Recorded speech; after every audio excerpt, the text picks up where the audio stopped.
Hi മക്കളെ, എല്ലാവർക്കും xylem PSCയിലോട്ട് സ്വാഗതം. ഇന്ന് ഞാൻ നിങ്ങളുടെ മുൻപിൽ എത്തിയിട്ടുള്ളത് 2025 നമ്മളൊക്കെ ന്യൂ ഇയർ ആഘോഷിച്ചിട്ട് ഇരിക്കുകയാണ് അല്ലേ.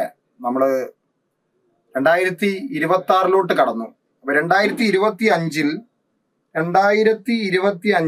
9-ാം മാസം നടന്ന എക്സൈസ് ഇൻസ്പെക്ടറിന്റെ ഒരു ക്വസ്റ്റ്യൻ പേപ്പർ ഒരു 10 ചോദ്യവുമായിട്ടാണ് ഞാൻ നിങ്ങൾക്ക് മുന്നിൽ വന്നിട്ടുള്ളത്. 2025 9-ാം മാസം നടന്ന എക്സൈസ് ഇൻസ്പെക്ടർ, ആ എക്സാം ഓൺലൈൻ എക്സാം ആയിരുന്നു. അപ്പോൾ ഡിഗ്രി ലെവൽ എക്സാം ആണ്. അപ്പോൾ വളരെ സ്റ്റാൻഡേർഡ് ആയിട്ടുള്ള, അതിങ്ങനെ ക്വസ്റ്റ്യൻ പേപ്പർ ഇങ്ങനെ നോക്കിയപ്പോൾ എനിക്ക് തോന്നി നല്ല സ്റ്റാൻഡേർഡ് ക്വസ്റ്റ്യൻസ് ആയിരുന്നു. ഇംഗ്ലീഷിലെ 10 ചോദ്യവും. അപ്പൊ ആ ക്വസ്റ്റ്യൻസ് എങ്ങനെ നമുക്ക് സോൾവ് ചെയ്യാം എന്ന് പറഞ്ഞു തരാൻ വേണ്ടിയിട്ടാണ് ഈ ഒരു ചെറിയ വീഡിയോയിലൂടെ ഞാൻ നിങ്ങളുടെ മുൻപിൽ വന്നിട്ടുള്ളത്. അപ്പോൾ വളരെ ശ്രദ്ധയോടുകൂടി ഞാൻ പറയുന്നത് കേട്ടിരിക്കുക. ഓക്കെ, എന്തുകൊണ്ടാണ് ആ ഉത്തരം എത്തിയെന്നുള്ളത്.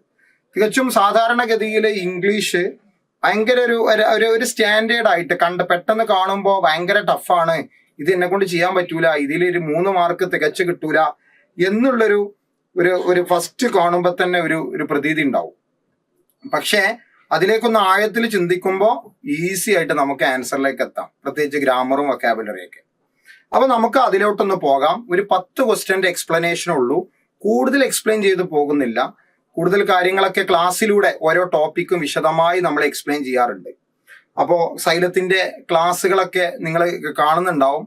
സൈലത്തിന്റെ ഓരോ ബാച്ചിൽ നിങ്ങൾ എന്ത് ചെയ്തിട്ടുണ്ടാവും, ചിലപ്പോൾ ജോയിൻ ചെയ്തിട്ടുണ്ടാവും. അപ്പൊ സൈലത്തിന്റെ ക്ലാസിന്റെ ക്വാളിറ്റി ഒക്കെ നിങ്ങൾക്ക് മനസ്സിലാക്കാൻ പറ്റും. ഓരോ ടോപ്പിക്കും എത്ര അഗാധമായ രീതിയിലാണ് എഡ്യൂക്കേറ്റേഴ്സ് നിങ്ങളെ പഠിപ്പിക്കുന്നത് എന്ന്.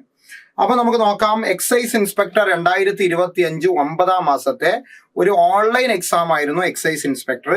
അതിൽ ഇംഗ്ലീഷിൽ വന്ന ഒരു 10 സ്റ്റാൻഡേർഡ് ചോദ്യമാണ്. അത് എങ്ങനെ സോൾവ് ചെയ്യാം എന്ന നിലക്കാണ് ഞാൻ നിങ്ങളുടെ മുൻപിൽ എത്തിയിട്ടുള്ളത്. അപ്പൊ എന്റെ മുത്തുമണീസ് എന്ത് ചെയ്യുക, എല്ലാവരും വളരെ നല്ല മക്കളായിട്ട് ക്ലാസ് കേട്ടിരിക്കുക. ഓക്കെ, അതിൽ 1-ാമത്തെ ചോദ്യമാണ് നമ്മൾ പറയാൻ പോകുന്നത്. 1-ാമത്തെ ചോദ്യം കണ്ടോ. അപ്പൊ ആദ്യം തന്നെ ഈ 1-ാമത്തെ ചോദ്യം ഏത് ടോപ്പിക്കാ നമുക്ക് മനസ്സിലാക്കാം. ഈ 1-ാമത്തെ ചോദ്യം ടോപ്പിക് ഏതാന്ന് വെച്ചാല് ഇത് കൺകോഡ് എന്ന ടോപ്പിക്കാണ്. കൺകോഡ് എന്ന ടോപ്പിക് നമുക്കറിയാം. കൺകോഡ് എന്ന ടോപ്പിക് നിങ്ങൾ കണ്ടിട്ടുണ്ടാവും, നിങ്ങൾ കേട്ടിട്ടുണ്ടാവും. സബ്ജക്റ്റും വെർബും തമ്മിലുള്ള എഗ്രിമെന്റിനെയാണ് കൺകോഡ് അറിയാം. സബ്ജക്റ്റും വെർബും തമ്മിലുള്ള എഗ്രിമെന്റ്, അതായത് സബ്ജക്റ്റ് സിംഗുലർ ആയാൽ വെർബും സിംഗുലർ ആകണം, സബ്ജക്റ്റ് പ്ലൂരൽ ആയാൽ വെർബും പ്ലൂരൽ ആകണം എന്നുള്ളതാണ്. അപ്പൊ if the subject is singular, verb must be singular. If the subject is plural, verb must be plural. എന്ന് പറഞ്ഞാൽ singular subject takes A singular verb, plural subject takes A plural verb. എല്ലാ singular വെർബിന്റെ അവസാനം S ഉണ്ടാവും, ഒരൊറ്റ plural വെർബിന്റെ അവസാനം S ഉണ്ടാവില്ല. അതിൽ നിന്നാണ് ഈ ചോദ്യം വന്നിട്ടുള്ളത്. നമുക്ക് നോക്കാം. ചോദ്യം കാണുമ്പോൾ തന്നെ പേടി തോന്നും, അങ്ങനെ പേടിക്കേണ്ട ആവശ്യമൊന്നുമില്ല. The number of errors in the report dash surprising but a variety of solutions dash been proposed to addressed them. അപ്പൊ ഓപ്ഷൻ എ ഈസ് ഉണ്ട്, ഹാസ് ഉണ്ട്. ഓപ്ഷൻ ബി ആർ ഉണ്ട്, ഹാവ് ഉണ്ട്. ഓപ്ഷൻ സി ഈസ് ഉണ്ട്, have ഉണ്ട്. Option D are ഉണ്ട്, has ഉണ്ട്. അപ്പോ ഇവിടെ നോക്കുക. The numbers of errors in the report എന്നുള്ളതാണ്. ഇതാണ് ഇവിടുത്തെ സബ്ജക്റ്റ് എന്ന് പറയുന്നത്. അപ്പൊ ഒരു ഓഫോട് കൂടിയുള്ള സബ്ജക്റ്റ് ആണ് ഇവിടെ വന്നിട്ടുള്ളത്. കണ്ടോ, നിങ്ങൾ ഇവിടെ ഓഫ് കണ്ടോ. അപ്പൊ ഒരു ഓഫോട് കൂടിയുള്ള സബ്ജക്റ്റ് വരുമ്പോ നിങ്ങൾ എന്ത് ചെയ്യണം എന്നറിയോ, ആ ഓഫിന്റെ മുൻപിൽക്ക് നോക്കണം. മനസ്സിലായ? മുൻപിക്ക്. അല്ലെങ്കിൽ നിങ്ങൾക്ക് ഇവിടെ ശ്രദ്ധിക്കുക, എ നമ്പർ ഓഫിന്റെ കൂടെ പ്ലൂരൽ നൗണും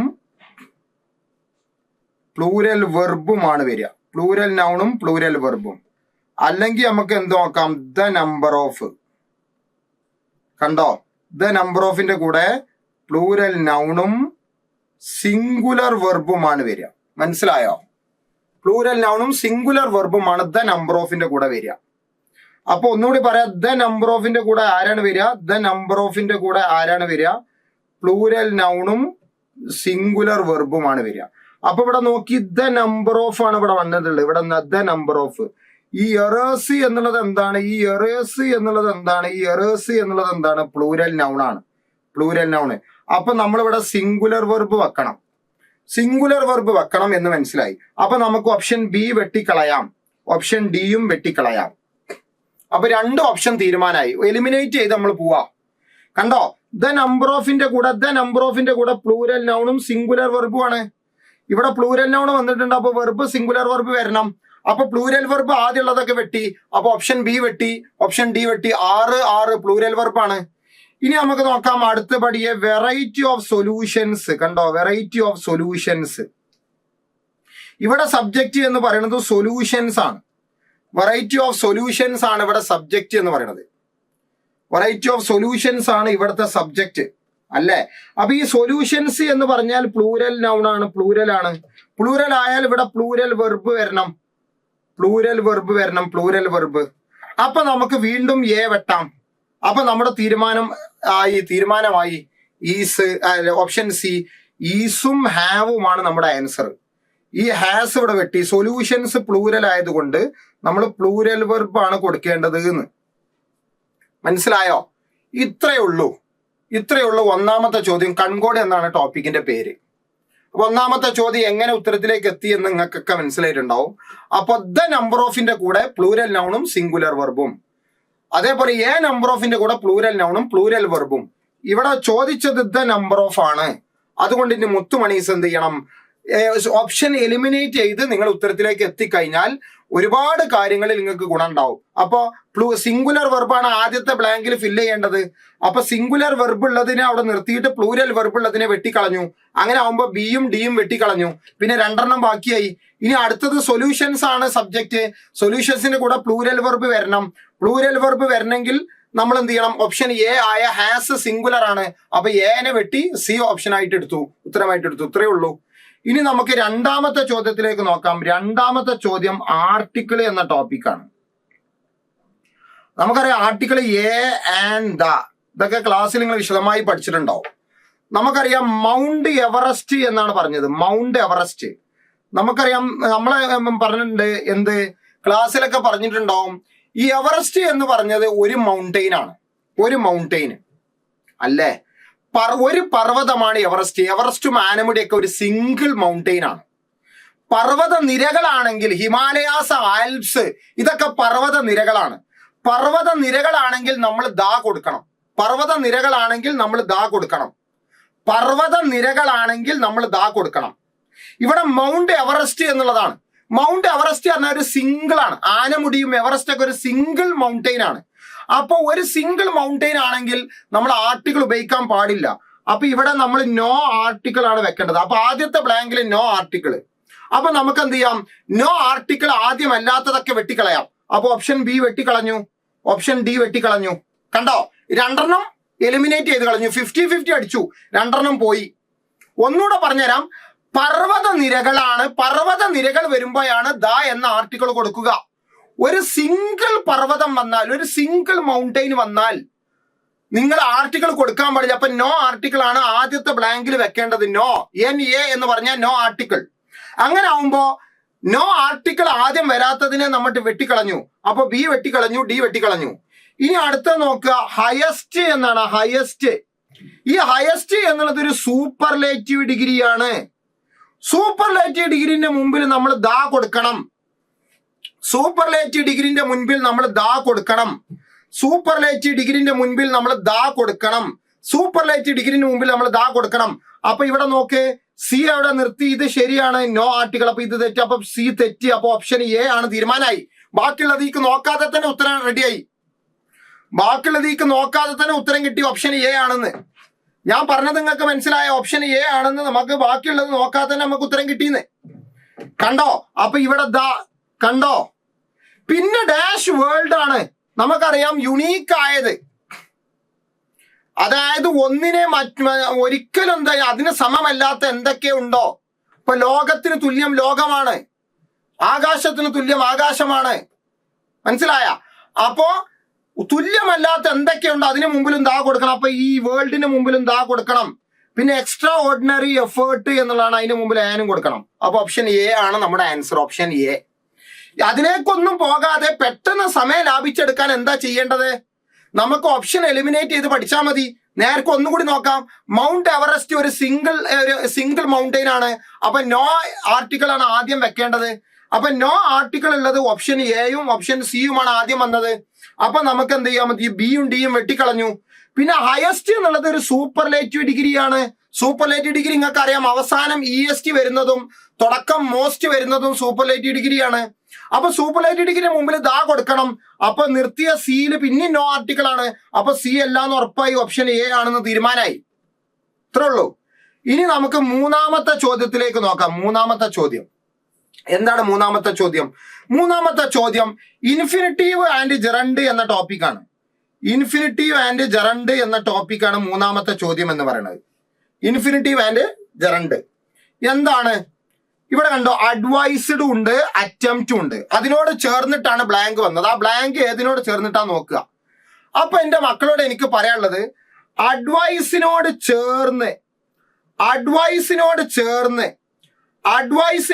ചേർന്ന് നിങ്ങൾ എന്ത് ചെയ്യണം? ജെറണ്ടാണ് വെക്കേണ്ടത്. ജെറണ്ട്, അഡ്വൈസിനോട് ചേർന്ന് ജെറണ്ട് വെക്കണം. എന്നാൽ അറ്റംപ്റ്റിനോട് ചേർന്ന് ടു ഇൻഫിനിറ്റീവും വെക്കണം. പറഞ്ഞു വന്നത് ഇത്രയേ ഉള്ളൂ. ജെറണ്ട് എടുക്കുമ്പോ നിങ്ങൾ പഠിച്ചിട്ടുണ്ടാവും അഡ്വൈസ്, കൺസിഡർ. നമ്മളെ ക്ലാസ്സിൽ കഥ രൂപത്തിൽ ഒരു കഥ രൂപത്തിൽ വരെ ഇത് ഞാൻ പഠിപ്പിച്ചിട്ടുണ്ട്. Advise, consider, enjoy, busy, avoid, stop, start, suggest, finish, deny. ഇങ്ങനത്തെ വാക്കിനോട് ചേർന്ന് ജെറണ്ട് വെക്കണം. അപ്പൊ അഡ്വൈസിനോട് ചേർന്ന് ഒരു വെർബ് വരികയാണെങ്കിൽ ആ വെർബ് ജെറണ്ട് ഫോം ആകണം, അല്ലാതെ വെർബായിട്ട് പറ്റൂല. കൺസിഡറിനോട് ചേർന്ന് ഒരു വെർബ് വരികയാണെങ്കിൽ ആ വെർബ് ജെറണ്ട് ഫോം ആകണം. അതേപോലെ എൻജോയിനോട് ചേർന്ന് ഒരു വെർബ് വരികയാണെങ്കിൽ ആ വെർബ് ജെറണ്ട് ഫോം ആകണം. ജെറണ്ട് എന്ന് പറഞ്ഞാൽ ING ആണ്, ING ഫോം ആകണം. ബിസിയോട് ചേർന്ന് ഒരു വെർബ് വരികയാണെങ്കിൽ ആ വെർബ് ജെറണ്ട് ഫോം ആകണം. അവോയ്ഡിനോട് ചേർന്ന് ഒരു വെർബ് വരികയാണെങ്കിൽ ആ വെർബ് ജെറണ്ട് ഫോം ആകണം. സ്റ്റോപ്പിനോട് ചേർന്ന് ഒരു വെർബ് വരികയാണെങ്കിൽ ആ വെർബ് ജെറണ്ട് ഫോം ആകണം. സ്റ്റാർട്ടിനോട് ചേർന്ന് ഒരു വെർബ് വരികയാണെങ്കിൽ ആ വെർബ് ജെറണ്ട് ഫോം ആകണം. സജസ്റ്റിനോട് ചേർന്ന് ഒരു വെർബ് വരികയാണെങ്കിൽ ആ വെർബ് ജെറണ്ട് ഫോം ആകണം. അപ്പൊ സജസ്റ്റഡ് ഗോ എന്നല്ല, സജസ്റ്റഡ് ഗോയിങ്. ഫിനിഷ്ഡ് റൈറ്റ് എന്നല്ല, ഫിനിഷ്ഡ് റൈറ്റിംഗ്. മനസ്സിലായോ? ഡിനൈനോട് ചേർന്ന് ഒരു വെർബ് വരികയാണെങ്കിൽ ആ വെർബ് ജെറണ്ട് ഫോം ആകണം. അപ്പൊ ഇത്രയും വെർബിനോട് ചേർന്ന് ഇനിയും വെർബുണ്ട്, എല്ലാം കൂടി ഇതിൽ പറയാനാവൂല. ക്ലാസ്സിൽ വിശദമായി പറയുന്നുണ്ട്. ആ പരീക്ഷയ്ക്ക് വന്ന എക്സൈസ് ഇൻസ്പെക്ടർ 2025 9-ാം മാസം വന്ന ചോദ്യമാണത്. ഇത്രയും വെർബിനോട് ചേർന്നിട്ട് ഒരു വെർബ് വരികയാണെങ്കിൽ, ഇത്രയും ഈ എഴുതി തന്ന വെർബിനോട് ചേർന്നിട്ട് ഒരു വെർബ് വരികയാണെങ്കിൽ ആ വെർബ് ജെറണ്ട് ഫോം ആകണം. വെർബായിട്ട് അവിടെ വെക്കാൻ പറ്റൂല. വെർബൽ നൗൺ ആകണം. ആ വെർബ് നൗൺ ആയിട്ട് ട്രാൻസ്ഫോം ചെയ്യണം. അതാ പറഞ്ഞത്, ജെറണ്ട് ഫോം ആകണം. അപ്പൊ ഇവിടെ നോക്ക്, അഡ്വൈസിനോട് ചേർന്നിട്ട് ഇവിടെ ജെറണ്ട് വരണം. അപ്പൊ ആദ്യത്തെ ബ്ലാങ്ക് ജെറണ്ട്. അപ്പൊ ടു പ്ലാൻ ജെറണ്ട് അല്ല, വെട്ടി. അടുത്ത ടു പ്ലാൻ ജെറണ്ട് അല്ല, അതും വെട്ടി. പിന്നെ ബിയും ഡിയും എന്ത് ചെയ്തു? ബാക്കിയായി. ഇനി ഇവിടെ അറ്റംപ്റ്റ് ആണ്. അവിടെയാണ് എന്റെ മക്കൾ ശ്രദ്ധിക്കേണ്ടത്. അവിടെയാണ് എന്റെ മക്കൾ ശ്രദ്ധിക്കേണ്ടത്. ഇവിടെ മനസ്സിലാക്കുക, അറ്റംപ്റ്റ്, ഡിസൈഡ്, വാണ്ട്, ഇങ്ങനത്തെ കുറച്ച് വാക്കുകളുണ്ട്. അതൊക്കെ ക്ലാസ്സിൽ വിശദമായി പറയുന്നുണ്ട്. അറ്റംപ്റ്റ്, ഡിസൈഡ്, വാണ്ട്, ഇങ്ങനത്തെ കുറച്ച് വെർബിനോട് ചേർന്ന് ടു ഇൻഫിനിറ്റീവ് വരണം. ടു ഇൻഫിനിറ്റീവ് എന്ന് പറഞ്ഞാൽ 2+V1 ആണ് മക്കളെ. 2+V1. അറ്റംപ്റ്റ്, ഡിസൈഡ്, വാണ്ട്, ഇങ്ങനത്തെ കുറച്ച് വാക്കുകളുണ്ട്. ക്ലാസ്സിൽ വിശദമായി പറയുന്നുണ്ട്. എല്ലാം കൂടി ഇവിടെ എഴുതാൻ സമയമില്ല. ആ വെർബിനെ കുറിച്ച് നിങ്ങൾക്ക് ഒരു ധാരണ വേണം. ഓക്കെ, അത് ജെറണ്ടിന്റെ ക്ലാസ്സിൽ എല്ലാ വെർബിനെ കുറിച്ചും വിശദമായി പറയുന്നുണ്ട്. അപ്പൊ ടു ഇൻഫിനിറ്റീവ് വേണം. ഈ ടു ഇൻഫിനിറ്റീവ് മാസ്റ്ററിംഗ് ആണ്. ഇവിടെ മാസ്റ്ററിംഗ്. അപ്പൊ ബി വെട്ടി. പിന്നുള്ളത് ഓപ്ഷൻ ഡി. ഓപ്ഷൻ ഡി തീരുമാനമായി. അപ്പൊ നോക്കി നിങ്ങള്, ഓരോ സംഗതിയും ഓരോ ചോദ്യത്തിന്റെയും ആ ചോദ്യം ഏത് ടോപ്പിക്കാണ് എന്നും അതിന്റെ ആദ്യത്തെ ബ്ലാങ്കിൽ ഇന്നതാണ് വരേണ്ടത് എന്നൊരു കുട്ടിക്ക് മനസ്സിലായാൽ പെട്ടെന്ന് 2 ഓപ്ഷൻ നിങ്ങൾക്ക് വെട്ടിക്കളയാം. പിന്നെ അടുത്തതും കൂടി നിങ്ങൾക്കൊന്ന് ഓക്കെ ആയി കഴിഞ്ഞാൽ അടുത്ത ഓപ്ഷനും വെട്ടിക്കളഞ്ഞ് ഉത്തരത്തിലേക്ക് നമുക്ക് എത്താം, ഇപ്പൊ എത്തിയതുപോലെ. അപ്പൊ ഓപ്ഷൻ ഡി ആണ് നമ്മുടെ ആൻസർ എന്ന് പറയുന്നത് മൂന്നാമത്തെ ചോദ്യത്തിന്റെ. ഇനി നാലാമത്തെ ചോദ്യമാണ് ഇനി പറയാൻ പോകുന്നത്. നാലാമത്തെ ചോദ്യം ടെൻസ് എന്നാണ്. ടെൻസിലെ ഏറ്റവും രസകരമായ ഒരു ക്വസ്റ്റ്യൻ ആണ്. ടെൻസിലെ ഏറ്റവും രസകരമായ ഒരു ചോദ്യമാണ് ഇത്. ഇവിടെ നോക്കുക. While the engineers dash the prototype they discovered that the materials dash under high pressure എന്നുള്ളതാണ്. ഇവിടെ നമ്മുടെ ആൻസർ ആയിട്ട് ഏത് വരിക എന്നുള്ളതാണ്. Were testing had failed, tested failed, have been testing were failing, are testing fail. ഇവിടെ ഡിസ്കവേർഡ് എന്നൊക്കെ പറഞ്ഞത് കൊണ്ട് ഈ ഡിസ്കവേർഡ് എന്നുള്ളതൊക്കെ ഒരു പാസ്റ്റ് ആണ് അല്ലെ. ഡിസ്കവേർഡ് എന്നൊക്കെ പറഞ്ഞു കഴിഞ്ഞാൽ ഒരിക്കലും നമുക്ക് ആർ ടെസ്റ്റിംഗ് എന്നുള്ള വാക്ക് വരാൻ പറ്റൂല. കാരണം ഒരു പാസ്റ്റിൽ ഒരിക്കലും, പാസ്റ്റ് പറഞ്ഞാൽ അവിടെ V2 ആണ്. പാസ്റ്റ് പറഞ്ഞാൽ V2 ഒരിക്കലും പ്രസന്റ് കണ്ടിന്യൂസ് വരൂല. കണ്ടോ, ഒരു സെന്റൻസ് പാസ്റ്റിൽ വന്നു കഴിഞ്ഞാൽ ആ സെന്റൻസ് തന്നെ പ്രസന്റ് കണ്ടിന്യൂസ് വരൂല. അപ്പൊ D വെട്ടിക്കളഞ്ഞു. പിന്നെ പ്രസന്റ് ആവുമ്പോ, പാസ്റ്റ് ആവുമ്പോ തന്നെ പ്രസന്റ് പെർഫെക്റ്റ് കണ്ടിന്യൂസും വരൂല. അപ്പൊ സിയും വെട്ടിക്കളഞ്ഞു. അപ്പൊ ഓപ്ഷൻ സി പോയി, D പോയി. ഓപ്ഷൻ സിയും ഡിയും പോകാനുള്ള കാരണം എന്താ? ദേ ഡിസ്കവേർഡ്. ഡിസ്കവേർഡ് പറഞ്ഞാൽ പാസ്റ്റ് ആണ്. പാസ്റ്റ് എന്ന് പറഞ്ഞാൽ സെക്കൻഡ് ഫോം ആണ്. അപ്പൊ ഈ സെന്റൻസ് പാസ്റ്റിലാണ് പറയുന്നത്. പാസ്റ്റിൽ പറയുമ്പോ ഒരിക്കലും പ്രസന്റ് കണ്ടിന്യൂസ് വരൂല. പ്രസന്റ് കണ്ടിന്യൂസ് വരൂല. ഒരിക്കലും പ്രസന്റ് പെർഫെക്റ്റ് വരൂല. കാരണം ഇത് രണ്ടും പ്രസന്റിലാണ് വരുന്നത്. അപ്പൊ സിയും ഡിയും വെട്ടി. പിന്നെ എയും ബിയും ബാക്കിയുണ്ട്. അതിൽ ഏത് എന്നുള്ളതാണ്. അപ്പൊ നമ്മുടെ ഉത്തരം ഓപ്ഷൻ എ ആണ്, ബി അല്ല. കാരണം വൈല് വരുമ്പോൾ ഇവിടെ പാസ്റ്റ് കണ്ടിന്യൂസ് വരണം. പിന്നെ ഇവിടെ ഡിസ്കവേർഡ്, ദേ ഡിസ്കവേർഡ് ദാറ്റ്. അപ്പൊ പിന്നെ ഇവിടെ ഹാഡ് പ്ലസ് V3 വരണം. അതാണ് ഹാഡ് ഫെയിൽഡ്. എന്തുകൊണ്ട് നോക്ക്. While the engineers were testing the prototype. ഇവിടെ വേർ ടെസ്റ്റിംഗ് പാസ്റ്റ് കണ്ടിന്യൂസ് ഉപയോഗിക്കുന്നത് കാരണം എന്താ? കഴിഞ്ഞ കാലത്ത് ഒരു പ്രവർത്തനം നടക്കുമായിരുന്നു എന്ന് കാണിക്കണം. ഇവിടെ കഴിഞ്ഞൊരു കാലത്ത് ഒരു വേർബ് പ്രോഗ്രസ് ചെയ്യുന്നു എന്ന് പറഞ്ഞാൽ while the engineers were testing the prototype എന്ന് പറഞ്ഞപ്പോ ഇവിടെ വേർ ടെസ്റ്റിംഗ് എന്നുള്ളത് ഒരു പാസ്റ്റ് കണ്ടിന്യൂസ് ആണ്. ഈ പാസ്റ്റ് കണ്ടിന്യൂസ് ഉപയോഗിച്ചത് എന്തിനാ? കഴിഞ്ഞ കാലത്ത് ഒരു പ്രവർത്തനം ഇവിടെ നടക്കുകയായിരുന്നു എന്ന് കാണിക്കാനാണ്. എന്നിട്ട് പറയുന്നു they discovered that the materials had failed. ഇവിടെ ഹാഡ് ഫെയിൽഡ് എന്ന പാസ്റ്റ് പെർഫെക്റ്റ് ഉപയോഗിച്ചത് എന്തിനാ? പാസ്റ്റ് പെർഫെക്റ്റ് ഉപയോഗിച്ചത് പരീക്ഷണം നടക്കുമ്പോൾ തന്നെ അതിനു മുമ്പ് വസ്തുക്കൾ പരാജയപ്പെട്ടു എന്ന് വ്യക്തമാക്കുകയാണ്. അപ്പോ ഭൂതകാലത്തിൽ ഒരു പ്രവൃത്തി എന്ത് ചെയ്യണേ? ഒരു പ്രവൃത്തി നടക്കുകയായിരുന്നു എന്ന് കാണിക്കാനാണ് പാസ്റ്റ് കണ്ടിന്യൂസ്. ആ പരീക്ഷണം നടക്കുമ്പോൾ തന്നെ ആ ഒരു പ്രവൃത്തി പ്രോഗ്രസ് ചെയ്യുന്നതോടൊപ്പം തന്നെ അതിന്റെ മെറ്റീരിയൽ പരാജയപ്പെട്ടിരുന്നു എന്ന് വ്യക്തമാക്കാനാണ് പാസ്റ്റ് പെർഫെക്റ്റ് ഉപയോഗിച്ചത്. അതുകൊണ്ടാണ് നമ്മുടെ ആൻസർ എന്തായത്? വേർ ടെസ്റ്റിംഗ് ഹാഡ് ഫെയിൽഡ് എന്നായത്. കഴിഞ്ഞ കാലത്ത് ഒരു പ്രവർത്തനം നടക്കുകയായിരുന്നു എന്ന് കാണിക്കാൻ പാസ്റ്റ് കണ്ടിന്യൂസ് ഉപയോഗിച്ചു. പരീക്ഷണം നടക്കുമ്പോൾ തന്നെ അതിലുപയോഗിക്കേണ്ട വസ്തുക്കൾ പരാജയപ്പെട്ടിരുന്നു എന്ന് വ്യക്തമാക്കാൻ പാസ്റ്റ് പെർഫെക്റ്റ് ഉപയോഗിച്ചു. അതുകൊണ്ട് ഓപ്ഷൻ എ ആണ് നമ്മുടെ ആൻസർ. കുറച്ചൊന്ന് ചിന്തിച്ചാൽ ഈ ചോദ്യം നമുക്ക് ചെയ്യാൻ പറ്റും. പെട്ടെന്ന് ഓപ്ഷൻ എലിമിനേറ്റ് ചെയ്ത് കളയാനും പറ്റും. ഇനി അഞ്ചാമത്തെ ചോദ്യം കണ്ടാ ഞെട്ടണ്ട. ഒരു ആക്റ്റീവ് വോയിസിനെ പാസീവ് കാക്കാനാണ്. ആക്റ്റീവ് വോയിസിനെ പാസീവ് കാക്കുമ്പോ ആക്റ്റീവ് വോയിസ് ഇതാ: The lead scientists would have finalized the experiments parameters if the funding had not been cut. അപ്പൊ would have, ഞാൻ ഇവിടെ പറയുന്ന ഒരു പാസീവ് ആക്കുമ്പോ എപ്പോഴും ശ്രദ്ധിക്കണം. പാസീവ് ആക്കാൻ പറഞ്ഞാൽ ഹാവ് വന്നാലും ഹാസ് വന്നാലും ഹാഡ് വന്നാലും അതിനോട് ചേർന്ന് ബീന് വേണം, എന്നിട്ട് V3 വരണം.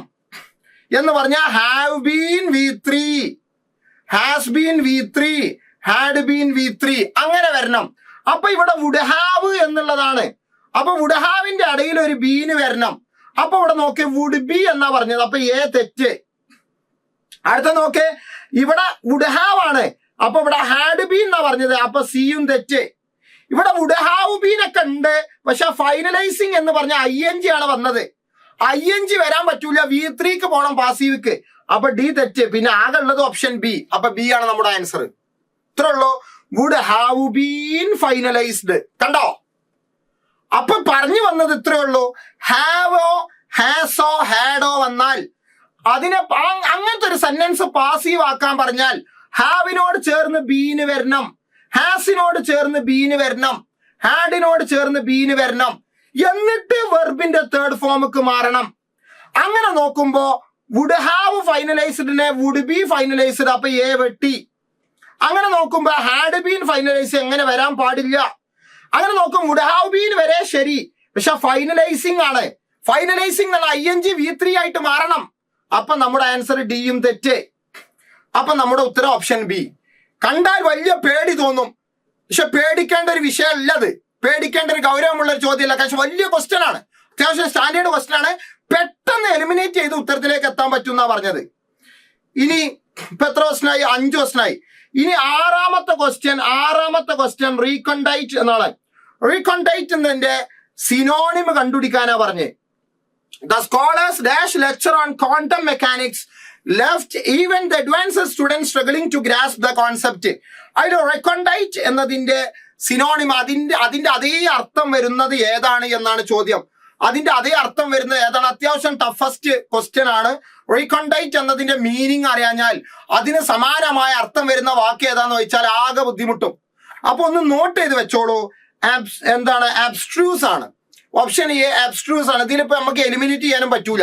എലിമിനേറ്റ് ചെയ്യാൻ പറ്റണമെങ്കിൽ എന്താണ് റീകണ്ടൈറ്റ് എന്നതിന്റെ അർത്ഥം, അതിന്റെ മീനിങ് എന്താന്ന് ഉദ്യോഗാർത്ഥിക്ക് മനസ്സിലാകണം. റീകണ്ടൈറ്റ് എന്ന് പറഞ്ഞതിന്റെ അർത്ഥം ആബ്സ്ട്രൂസ് എന്നാണ്. ആബ്സ്ട്രൂസ് എന്താണ്? ആബ്സ്ട്രൂസ് എന്ന് പറഞ്ഞാൽ റീകണ്ടൈറ്റിന്റെ മലയാള പര്യായങ്ങൾ നോക്കിക്കോളി. മലയാള പര്യായങ്ങൾ എന്ന് പറഞ്ഞാൽ ദുർഗ്രഹമായ, അല്ലെങ്കിൽ അഗാധമായ, അല്ലെങ്കിൽ ആഴമേറിയ, അല്ലെങ്കിൽ ഗൂഢമായ, അല്ലെങ്കിൽ മനസ്സിലാക്കാൻ പ്രയാസമുള്ള. അപ്പൊ അഗാധമായ, ദുർഗ്രഹമായ, ഗ്രഹിക്കാൻ പറ്റാത്ത, അല്ലെങ്കിൽ ആഴമേറിയ, അല്ലെങ്കിൽ ഗൂഢമായ, അല്ലെങ്കിൽ മനസ്സിലാക്കാൻ പ്രയാസമുള്ള എന്ന മീനിങ്ങിനാണ് റീകണ്ടൈറ്റ് എന്ന് അറിയാം. അപ്പോ അബ്സ്ട്രൂസ് എന്ന് പറഞ്ഞു കഴിഞ്ഞാൽ അതേ മീനിങ് ആണ്. അബ്സ്ട്രൂസ് എന്ന് പറഞ്ഞാൽ മനസ്സിലാക്കാൻ പ്രയാസമുള്ള എന്നുള്ളതാണ്. മനസ്സിലാക്കാൻ പ്രയാസമുള്ള എന്നുള്ളതാണ്. അല്ലെങ്കിൽ ദുർഗ്രഹമായ എന്നുള്ളതൊക്കെയാണ് അർത്ഥം. ദുർഗ്രഹമായ. അപ്പൊ എന്ത് ചെയ്യാം? ആവർത്തിച്ച് PSC ചോദിച്ചേക്കാം. റീകണ്ടൈറ്റ് എന്ന് പറഞ്ഞു കഴിഞ്ഞാൽ അബ്സ്ട്രൂസ് എന്നാണ്. അപ്പൊ the scholars abstruse lecture on quantum mechanics left even the advanced students struggling to grasp the concept. Advanced സ്റ്റുഡൻസിനും ആ ക്വാണ്ടം മെക്കാനിക്സുമായി ബന്ധപ്പെട്ട ഫിസിക്സിന്റെ ആ ഒരു കോൺസെപ്റ്റ് മനസ്സിലാക്കാന് ആ സ്കോളേഴ്സിന് വരെ ബുദ്ധിമുട്ടായി എന്നുള്ളതാണ് ഇവിടെ മനസ്സിലാക്കുന്നത്. അപ്പൊ അബ്സ്ട്രൂസ് ആണെന്ന് മനസ്സിലാക്കുക. ഇനി ഏഴാമത്തെ ചോദ്യം വൺ വേർഡ് സബ്സ്റ്റിറ്റ്യൂട്ട് ആണ്. വൺ വേർഡ് സബ്സ്റ്റിറ്റ്യൂട്ട് എന്ന് പറയുന്നത് എന്താണ്? വൺ വേർഡ് സബ്സ്റ്റിറ്റ്യൂട്ട് ആണ്. അതായത് excessively concerned with minor detail. എങ്ങനത്താണ്? A person who is excessively concerned with minor details. ചെറിയ വിഷയത്തിൽ വരെ എന്താ അതീവ ശ്രദ്ധ നൽകുന്ന ഒരു മനുഷ്യൻ, ഒരു വ്യക്തി ഒരു ചെറിയ വിഷയത്തിൽ വിത്ത് മൈനർ ഒരു ചെറിയ വിഷയത്തിൽ വരെ വെറുതെ ടെൻഷൻ അടിക്കുന്ന, അല്ലെങ്കിൽ അമിതമായി ശ്രദ്ധ പുലർത്തുന്ന, എന്ത് ചെറിയ ചെറിയ ചെറിയ ചെറിയ ചെറിയ കാര്യങ്ങൾക്ക് വേണ്ടി അമിതമായി ശ്രദ്ധ പുലർത്തുന്ന ആൾക്ക് എന്താണ് പറയുക എന്നാണ്. പെഡന്റ് ഉണ്ട്, പ്യൂരിസ്റ്റ് ഉണ്ട്, മാർട്ടിനെറ്റ് ഉണ്ട്, ഫണ്ടമെന്റലിസ്റ്റ് ഉണ്ട്. പെഡന്റ് ആണ് നമ്മുടെ ഉത്തരം. പെഡന്റ് ആണ്. മനസ്സിലാക്കുക, ഒരു ചെറിയ കാര്യത്തിന് അമിതമായ ശ്രദ്ധ ചെലുത്തുന്നത് പെഡന്റ് ആണ് എന്ന് മനസ്സിലാക്കുക. പെഡന്റ്. ഓക്കെ. അപ്പൊ ഈ വിഷയം വളരെ കാര്യത്തോടു കൂടി മനസ്സിലാക്കി വെക്കുക. പ്യൂരിസ്റ്റ് എന്ന് പറഞ്ഞാൽ ശുദ്ധിവാദി എന്നാണ്. ശുദ്ധി, ഒരെല്ലാത്തിനും എന്താണ്, നല്ല കാര്യങ്ങൾ വാദിക്കുന്ന ഒരാൾക്കാണ് പ്യൂരിസ്റ്റ് എന്ന് പറയാം. അതേപോലെ തന്നെ മാർട്ടിനെറ്റ് എന്ന് പറഞ്ഞാൽ കർശനമായി കൈകാര്യം ചെയ്യുന്ന ആൾക്കാണ്. മാർട്ടിനെറ്റ് എന്ന് പറയാം. കർശനമായി കൈകാര്യം ചെയ്യുന്ന ആൾക്കാണ് മാർട്ടിനെറ്റ് എന്ന് പറയാം. ഫണ്ടമെന്റലിസ്റ്റ് എന്ന് പറഞ്ഞാൽ അടിസ്ഥാനവാദിക്കാണ്. അപ്പൊ അടിസ്ഥാനവാദിക്ക് ഫണ്ടമെന്റലിസ്റ്റ് എന്ന് പറയും. അതേപോലെ ശുദ്ധമായ കാര്യങ്ങൾ, കാര്യപ്പെട്ട കാര്യങ്ങൾ മാത്രം പറയുന്നതിന് പ്യൂരിസ്റ്റ് എന്ന് പറയും. അതേപോലെ തന്നെ കർശനമായ നിലപാട് സ്വീകരിക്കുന്ന ആള് മാർട്ടിനെറ്റുമാണ്.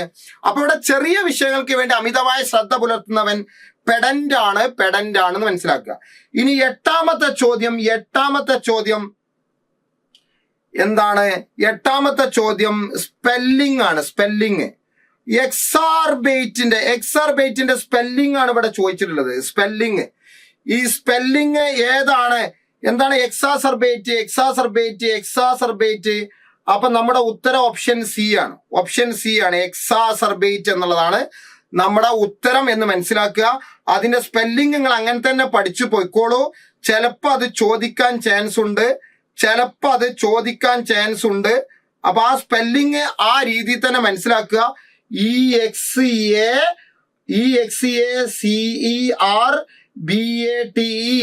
എക്സാസർബേറ്റ് എന്നാണ്. എക്സാസർബേറ്റ് എന്നതിന്റെ മീനിങ് കോപിപ്പിക്കുക, അല്ലെങ്കിൽ വർദ്ധിപ്പിക്കുക, ക്ഷോഭിപ്പിക്കുക എന്നുള്ളതൊക്കെയാണ്. മനസ്സിലായ? വഷളാക്കുക, എന്താണ് വഷളാക്കുക? അല്ലെങ്കിൽ കോപിപ്പിക്കുക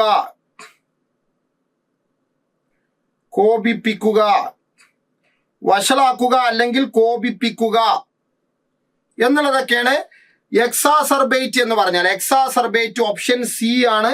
സ്പെല്ലിംഗ് ഒന്ന് നോട്ട് ചെയ്ത് വെച്ചാൽ നന്നാവും. വഷളാക്കുക, കോപിപ്പിക്കുക, അതേപോലെ തന്നെ വർദ്ധിപ്പിക്കുക എന്നുള്ള മീനിങ് ഒക്കെ ഉണ്ട്. വർദ്ധിപ്പിക്കുക എന്നുള്ള മീനിങ് ഒക്കെ ഉണ്ട്. ഏത് കോണ്ടക്സ്റ്റിലാണോ ആ കോണ്ടക്സ്റ്റിൽ നിങ്ങൾക്ക് എടുക്കാം. വർദ്ധിപ്പിക്കുക, അതേപോലെ വഷളാക്കുക, കോപിപ്പിക്കുക. ഇനി ഒൻപതാമത്തെ ചോദ്യം ഇഡിയമാണ്. Idiom to burn once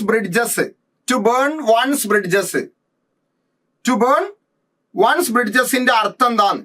by publicly criticising the company after the resigning she burned her bridges with one potential future employers in the industry. അതിന്റെ അർത്ഥം, അതായത് ബേൺ വൺസ് ബ്രിഡ്ജസ് എന്ന് പറഞ്ഞാൽ അതിന്റെ മീനിങ് ആ ഇഡിയമിന്റെ മീനിങ് ആണ്. ആ ഇഡിയം വെച്ചിട്ട് ഒരു സെന്റൻസ് ചുവടെ തന്നിട്ടുണ്ട്. അപ്പൊ നമ്മുടെ ഉത്തരം to eliminate possibility for future reconciliation or return, അതായത് ഒരിക്കലും തിരിച്ചു വരാൻ പറ്റാത്ത രീതിയിൽ എന്ത് ചെയ്യുക, ആ ഒരു അവസരം നശിപ്പിക്കുക. ആ ഒരു അവസരം നശിപ്പിക്കുന്നതിനാണ് ഒരിക്കലും തിരിച്ചു വരാൻ പറ്റാത്ത രീതിയിലേക്ക്. ഇപ്പൊ ഞാനൊരു കമ്പനിയിൽ ജോലി ചെയ്യാണ്. ആ കമ്പനിയിൽ ഞാൻ കുതിര കളിച്ചിട്ട് ആ കമ്പനിയുടെ ക്ഷമ പരീക്ഷിച്ചുകൊണ്ട് എന്റെ കുരുത്തക്കേട് കൊണ്ട് എന്റെ സ്വഭാവം കൊണ്ട് എന്റെ കുരുത്തക്കേട് കൊണ്ട് ആ കമ്പനി എന്നെ ഒഴിവാക്കി. ഇനി ഒരിക്കലും ഭാവിയിൽ ആ കമ്പനി എന്നെ തിരിച്ചു വിളിക്കാത്ത രീതിയിൽ അതിനെ നശിപ്പിക്കുക. ആ ഒരു അവസരത്തെ ഞാൻ നശിപ്പിക്കുക. ചില ആൾക്കാർ കമ്പനി ഒഴിവാക്കുമ്പോ ഇപ്പൊ കമ്പനി കുറച്ച് സ്ട്രഗിളിലാണ്, ഇപ്പൊ നീ എന്ത് ചെയ്തോ, ഇവിടുന്ന് ഇറങ്ങിക്കോ, കമ്പനി ഉഷാറാവുമ്പോ അന്നെ വീണ്ടും ഞങ്ങൾ തിരിച്ചു വിളിക്കും എന്നൊക്കെ പറഞ്ഞ് ഓരോ ജോലിക്കാരെയും പിരിച്ചുവിടാറുണ്ട്. എന്നാൽ അങ്ങനെയല്ല. എത്ര നല്ല കമ്പനിയിൽ ഒരു ജോലി ചെയ്തിട്ടും ആ കമ്പനിയിൽ കുരുത്തക്കേട് കാട്ടി എല്ലാവരെ കൊണ്ടും പറയിപ്പിച്ച് അയാളെ അങ്ങോട്ട് ഒഴിവാക്കി. ഇനി ഒരിക്കലും അയാൾക്ക് ഒരു തിരിച്ചുവരവ്, മോഹൻലാൽ തിലകൻ പറഞ്ഞ മാതിരി നമ്മളൊക്കെ ചെന്നുപെട്ട വഴിയിലെ ഒരു തിരിച്ചുപോക്ക് എളുപ്പമല്ല എന്ന് കൗരവർ എന്ന സിനിമയില് തിലകൻ മമ്മൂട്ടിയോടോ ആരോടോ പറയുന്നുണ്ട്. അതേപോലെ ഒരു തിരിച്ചുവരവ് ഇനി പോസിബിലിറ്റി അല്ല, അതിനുള്ള എല്ലാ സാധ്യതയും ഇല്ലാതാക്കുന്നതിനെയാണ് ടു ബേൺ വൺസ് ബ്രിഡ്ജസ് എന്ന് പറഞ്ഞാൽ. സ്വന്തം കുഴി തോണ്ടുക, സ്വന്തം കുഴി നമ്മൾ തന്നെയാണ് തോണ്ടിക്കൊടുക്കുക. മനസ്സിലാ? വരണം ഇന്ദുചൂടൻ, അവന്റെ കുഴി തോണ്ടിക്കഴിഞ്ഞു എന്ന് നമ്മളെ ഭീമൻ രഘുവേട്ടൻ മോഹൻലാലിനെ പറ്റി നരസിംഹം എന്ന സിനിമയിൽ പറയുന്നുണ്ടല്ലോ. അതന്നെ ടു ബേൺ വൺസ് ബ്രിഡ്ജസ് എന്ന അതാണ്. ഇനി ലാസ്റ്റ് ക്വസ്റ്റ്യൻ, കാരണം ഭാവിയിൽ ഒരു സ്ഥലത്തേക്കോ സ്ഥിതിയിലേക്കോ അല്ലെങ്കിൽ ആളുകളുമായുള്ള ബന്ധത്തിലേക്കോ മടങ്ങി വരാനുള്ള എല്ലാ അവസരങ്ങളും നശിപ്പിക്കുക. അതാണ് ഭാവിയിൽ ഒരു സ്ഥലത്തേക്കോ സ്ഥിതിയിലേക്കോ അല്ലെങ്കിൽ ആളുകളുമായുള്ള ബന്ധത്തിലേക്കോ മടങ്ങി വരാനുള്ള മുഴുവൻ അവസരങ്ങളും നശിപ്പിച്ച് ഇടിപ്പിക്കുന്നതിനാണ് എന്ത് പറയാ, to burn one's on bridges എന്ന് പറയുക. വൺസ് ബ്രിഡ്ജസ് എന്ന് പറയാം. ഇനി ലാസ്റ്റ് ക്വസ്റ്റ്യൻ പത്താമത്തെ സെലക്ട് ദ കോമ്പൗണ്ട് വേർഡ്. ഒരു കോമ്പൗണ്ട് വേർഡ് കണ്ടെത്താൻ ശരിയായ compound word. The architects innovative design for the day structure won accolades for its sustainability എന്നാണ്. ഇതിങ്ങോട്ട് പോണേ സസ്റ്റൈനബിലിറ്റി. ഇവിടെ സ്ട്രക്ചർ എന്നുള്ളത് ഒരു നൗണാണ്. ഈ സ്ട്രക്ചർ എന്നുള്ളത് നൗണാണ്. അപ്പൊ ഈ സ്ട്രക്ചറിനെ വിശേഷിപ്പിക്കുന്ന കോമ്പൗണ്ട് അഡ്ജക്റ്റീവ് ആണ് ഇവിടെ വേണ്ടത്. കോമ്പൗണ്ട് അഡ്ജക്റ്റീവ് എന്താണ്? കോമ്പൗണ്ട് അഡ്ജക്റ്റീവ് എന്ന് പറഞ്ഞാല് ഒരു നൗണിനെ വിശേഷിപ്പിച്ചുകൊണ്ട് രണ്ട് വാക്ക് വരുന്നതാണ് കോമ്പൗണ്ട് അഡ്ജക്റ്റീവ്. അപ്പൊ ഒരു നൗണിനെ വിശേഷിപ്പിച്ചുകൊണ്ട് രണ്ട് വാക്ക് കൂടി ചേരുന്നതാണ് കോമ്പൗണ്ട് അഡ്ജക്റ്റീവ്. അപ്പൊ ഈ സ്ട്രക്ചർ എന്ന നൗണിനെ വിശേഷിപ്പിക്കുന്ന ഒരു കോമ്പൗണ്ട് അഡ്ജക്റ്റീവ്, എല്ലാത്തിനെയും നമുക്ക് കോമ്പൗണ്ട് വേർഡ് എന്ന് പറയാം. അത് ഏതാണ്? എക്കോ ഫ്രണ്ട്ലി അല്ല, എക്കോ ഫ്രണ്ട് അല്ല. ഓപ്ഷൻ സി എക്കോ ഫ്രണ്ട്ലി ആണ്. ഒരു ഹൈഫൺ വേണം, ഹൈഫണേറ്റഡ് വേണം. ഒരു ഹൈഫൺ അവിടെ നൗണിനെ വിശേഷിപ്പിച്ച് കഴിഞ്ഞാൽ ഹൈഫൺ വേണം. ഇപ്പൊ ഉദാഹരണം നമുക്ക് നോക്കാം. ഓൾഡ് ഫാഷൻഡ് എന്ന് എഴുതുന്നത് തെറ്റാണ്. ഓൾഡ്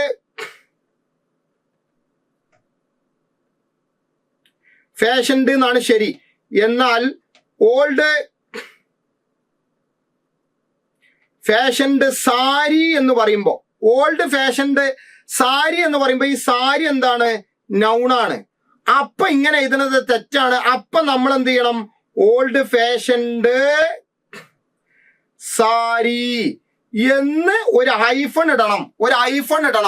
അപ്പൊ ഒരു നൗണിനെ വിശേഷിപ്പിച്ചുകൊണ്ടാണ് ഒരു കോമ്പൗണ്ട് അഡ്ജക്റ്റീവ് വരുന്നത് എങ്കിൽ, ഒരു നൗണിനെ വിശേഷിപ്പിച്ചുകൊണ്ടാണ് ഒരു കോമ്പൗണ്ട് അഡ്ജക്റ്റീവ് വരുന്നുണ്ടെങ്കിൽ ആ രണ്ട് വാക്കിന്റെ ഇടയിൽ ഒരു ഹൈഫൺ വേണം. ഇപ്പൊ എക്കോ ഫ്രണ്ട്ലി, ഇതും എക്കോ ഫ്രണ്ട്ലി, എയും എക്കോ ഫ്രണ്ട്ലി, ബിയും എക്കോ ഫ്രണ്ട്ലി എന്നാണ് വായിക്കുക. പക്ഷെ അത് തെറ്റാൻ കാരണം സ്ട്രക്ചർ എന്നുള്ളത് ഒരു നൗണാണ്. ഈ നൗണിനെ വിശേഷിപ്പിച്ചുകൊണ്ടാണ് ഈ കോമ്പൗണ്ട് അഡ്ജക്റ്റീവിന്റെ വരവ്. അപ്പൊ നമ്മൾ എന്ത് ചെയ്യണം? അതിന്റെ ഇടയിൽ ഒരു ഹൈഫൺ